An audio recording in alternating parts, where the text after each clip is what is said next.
Hey guys, I'm Andy. Welcome back to Harder to Kill. Remember, this channel is not intended just to make you scared or paranoid. It's just some simple tips that you can use to make you and your family safer in the real world.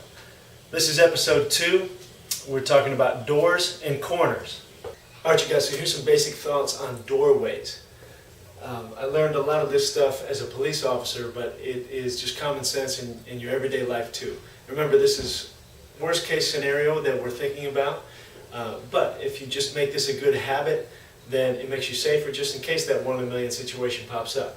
Number 1, first thing, lock the door. If you're inside, just always lock the door. Make that a good habit. I don't care if you got the safest home in the world, lock the door. Another good habit to develop with doorways is what we call in the cop world letting it breathe once you open it. There's no reason you need to open the door and then rush right through it without having any idea what's on the other side of the door. I know it might be your home, you might do it a million times, you know what's always out there, but what if it's that 1 in a million chance that someone happens to be walking by, a car's going by, whatever. It doesn't have to be somebody intending you harm for you to actually harm yourself. Maybe you slip on some ice or an icicle, I have no idea. We just plan for the worst, hope for the best. So, when you open the door, I like to step back with the door, and then give it a second. When you do come out, are you looking both directions? Let me show you first what not to do, what most of us probably do. Open the door. So that's what's not to do. Here's what's to do.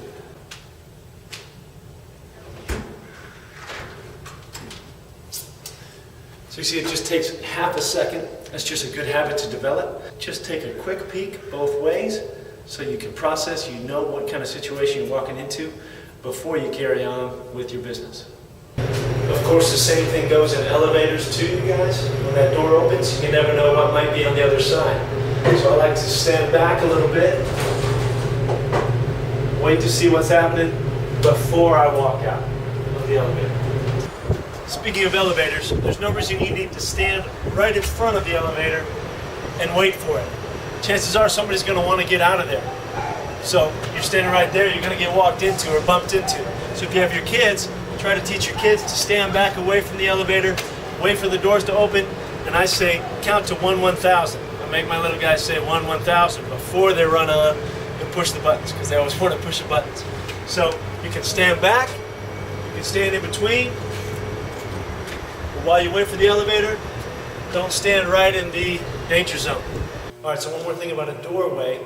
This is a parking garage, and as you know, a parking garage is kind of a big place with a lot of moving parts and a lot of hiding places.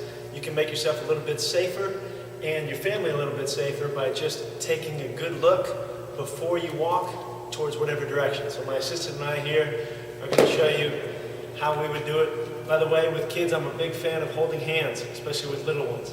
It just takes one more thing out of the equation that you don't have to worry about them running off or running into a potential problem. So, here we go.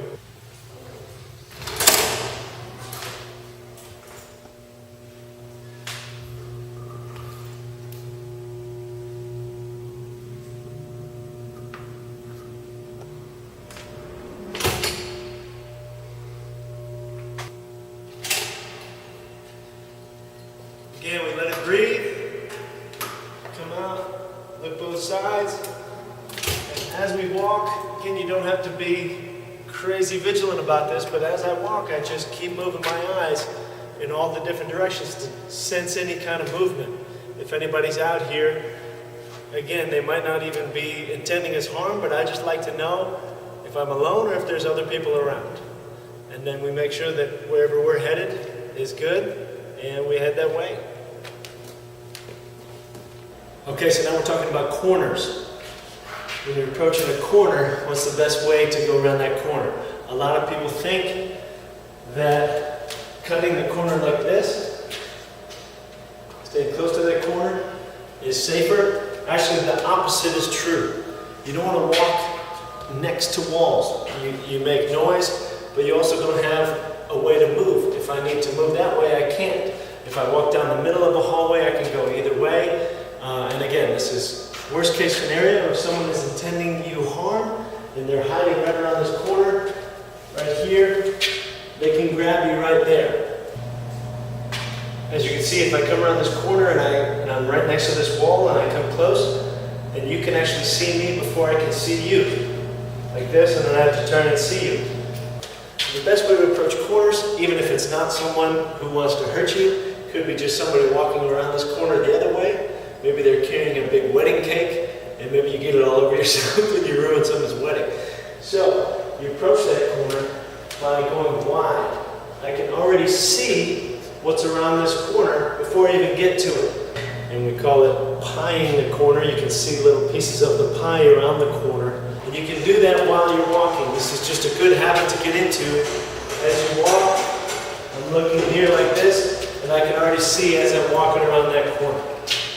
So that's a quick thought on taking corners. Make yourself safer, not walking right into trouble. Alright guys, certainly not an extensive list, just a few ideas on doorways and corners. Some good habits you can develop to make yourself and your families safer out in the real world. Please subscribe here and maybe share these thoughts or these videos with any of your loved ones, friends, family. We'll try to help as many people as we can. I'm Andy for Harder to Kill. See you next time.